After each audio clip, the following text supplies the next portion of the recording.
लोकसभा में प्रधानमंत्री नरेंद्र मोदी ने ऑपरेशन सिंदूर पर संबोधन करते हुए कहा कि यह सत्र भारत के गौरवगान और विजयोत्सव का है। उन्होंने कहा कि भारत ने आतंकवाद को मिट्टी में मिला दिया है और 140 करोड़ भारतीयों की इच्छा शक्ति की जीत हुई है।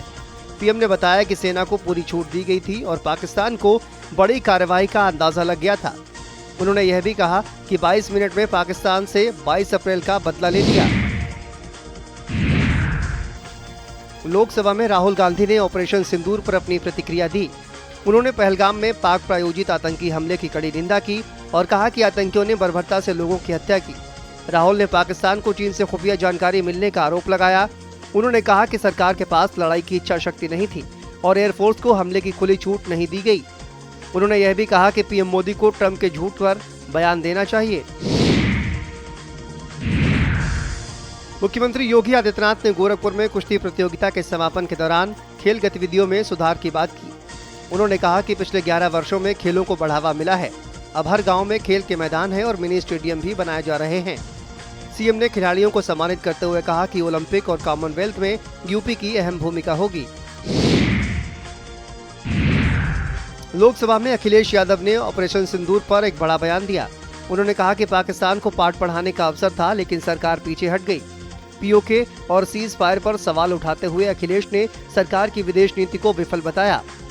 उन्होंने चीन को राक्षस कहा और कहा कि चीन हमारे बाजार को और जमीन को छीन रहा है। अखिलेश ने सरकार से रक्षा बजट को जीडीपी का 3% करने की मांग की और आर्थिक नीतियों पर पुनर्विचार की बात कही। लोकसभा में डिंपल यादव ने सरकार पर हमला बोलते हुए कहा कि पहलगाम की घटना में सुरक्षा में चूक हुई है। उन्होंने सवाल किया कि सीज फायर का ऐलान किसने किया और सरकार के गैर जिम्मेदाराना बयान पर भी प्रतिक्रिया दी। डिंपल ने कहा कि भारत की विदेश नीति पूरी तरह से फेल है और विश्व गुरु बनने का माहौल नहीं बन पाया है।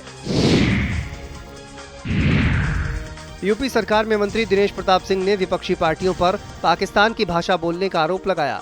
उन्होंने कहा कि सरकार ने चर्चा के लिए पूरा समय दिया है। प्रेमानंद महाराज के बयान पर प्रतिक्रिया देते हुए दिनेश ने कहा कि ऐसा बयान देने से बचना चाहिए और वे इस बयान से सहमत नहीं हैं। उन्होंने ऐसे बयानों का समर्थन न करने की बात भी कही। यूपी सरकार का आईजीआरएस और सीएम डैशबोर्ड मॉडल अब देश के लिए एक रोल मॉडल बन गया है। दिल्ली सरकार ने यूपी के सिस्टम का गहन अध्ययन किया और इसे अपनाने का निर्णय लिया है। जन शिकायत निवारण और विकास परियोजनाओं की मॉनिटरिंग में यूपी का मॉडल बेहद प्रभावी साबित हुआ है। पर्यटन मंत्री जयवीर सिंह ने प्रेमानंद महाराज के बयान पर प्रतिक्रिया देते हुए कहा कि संतों को ऐसे बयान नहीं देने चाहिए। उन्होंने कहा कि महिलाओं पर इस प्रकार की टिप्पणी ठीक नहीं है। प्रेमानंद ने बयान दिया था कि 100 में से 2-4 लड़कियां ही पवित्र बची हैं। मंत्री धर्मवीर प्रजापति ने प्रेमानंद जी के बयान पर अपनी प्रतिक्रिया दी है। उन्होंने कहा कि हमें बहन बेटियों का सम्मान करना चाहिए और महिलाएं अपनी सोच से अच्छा कर सकती हैं। धर्मवीर ने यह भी कहा कि इस तरह की टिप्पणी ठीक नहीं है जो प्रेमानंद जी ने की है। सपा सांसद राजीव राय ने ऑपरेशन सिंदूर पर सरकार को घेरते हुए कहा कि सरकार के पास कोई जवाब नहीं है। उन्होंने आरोप लगाया कि सरकार विदेश नीति पर फेल है और भारत की तुलना में पाकिस्तान की विदेश नीति बेहतर है। राजीव ने कहा कि देश जवाब मांग रहा है, लेकिन सरकार जुमले सुना रही है। ऊर्जा मंत्री एके शर्मा ने कांग्रेस और सपा पर हमला बोलते हुए कहा कि ये पार्टियां बिजली की चिंता का दिखावा कर रही हैं। उन्होंने कहा कि सुपवा तसुपवा चलनिया बोले जे में 72 छेद और यह भी बताया कि जहां जहां समस्या हुई वहां समाधान हुआ। कैबिनेट मंत्री संजय निषाद ने प्रेमानंद महाराज के बयान पर कड़ी प्रतिक्रिया दी। उन्होंने कहा कि उनके बयान से मां की कोख कलंकित हुई है। प्रेमानंद को माफी मांगनी चाहिए। निषाद ने कहा कि ऐसे बाबाओं से महिलाएं दूर हो जाएंगी और न्यायालय का काम बाबा लोग कर रहे हैं। उन्होंने प्रेमानंद के बहिष्कार की भी मांग की। राज्यसभा में रक्षा मंत्री राजनाथ सिंह ने कहा कि अब हमारे कई हथियार देश में ही बन रहे हैं। उन्होंने बताया कि भारत ने आईएनएस जैसा एयरक्राफ्ट कैरियर भी बनाया है। राजनाथ ने यह भी कहा कि आज भारत का रक्षा क्षेत्र 35 गुना बढ़ चुका है, जो आत्मनिर्भरता की दिशा में एक महत्वपूर्ण कदम है।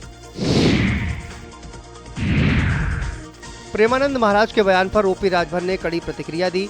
उन्होंने कहा कि अगर महिलाएं खिलाफ उठ खड़ी हुई तो उन्हें भागने का रास्ता नहीं मिलेगा।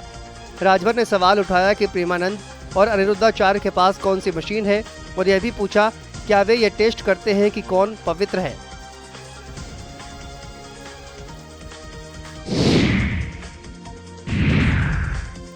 लोकसभा में गृह मंत्री अमित शाह ने ऑपरेशन सिंदूर पर चर्चा करते हुए पाकिस्तान पर कड़ी प्रतिक्रिया दी। उन्होंने कहा कि पहलगाम में आतंकियों ने धर्म पूछकर लोगों को मारा और सेना ने 3 आतंकियों को मार गिराया। अमित शाह ने पाकिस्तान को क्लीन चिट देने वाले चिदंबरम की आलोचना की और बताया कि ऑपरेशन सिंदूर में आतंकियों के पाकिस्तानी होने की पुष्टि हुई है। उन्होंने कहा कि मोदी सरकार आतंकवाद को जड़ से खत्म करेगी। वाराणसी में दाल मंडी चौड़ीकरण को लेकर अजय राय ने सरकार पर आरोप लगाया कि वह हिंदू मुस्लिम का माहौल बना रही है। उन्होंने कहा कि जानबूझकर चौड़ीकरण को बड़ा रूप दिया जा रहा है। राय ने यह भी बताया कि काशी गंगा जमुनी तहजीब के लिए जानी जाती है, लेकिन भारत रत्न बिस्मिल्लाह खान का घर बनाने की बात नहीं हो रही है।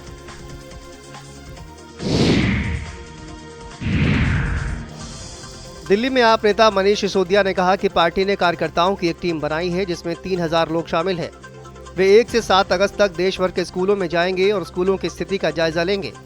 सिसोदिया ने बताया कि पार्टी देश के सामने एक रिपोर्ट रखेगी।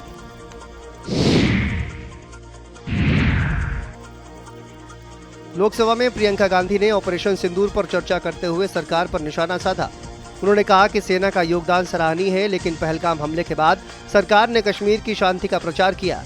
प्रियंका ने पूछा कि सुरक्षा क्यों नहीं थी और एजेंसियों को हमले की जानकारी क्यों नहीं थी। उन्होंने गृह मंत्री से इस्तीफे की मांग की और सरकार से जिम्मेदारी लेने की बात भी कही। राज्यसभा में मल्लिकार्जुन खड़गे ने पहलगाम के मृतकों को श्रद्धांजलि दी और कहा कि उन्होंने अपनों को मरते देखा जहां मेहंदी वाले हाथों ने पति का शव उठाया। खड़गे ने पाकिस्तान की निंदा की और सरकार पर निशाना साधते हुए कहा कि सरकार ने सिर्फ झूठ के कारखाने बनाए। उन्होंने पूछा कि क्या सरकार को हमले की आशंका पहले से थी और गृह मंत्री से जिम्मेदारी लेने को कहा।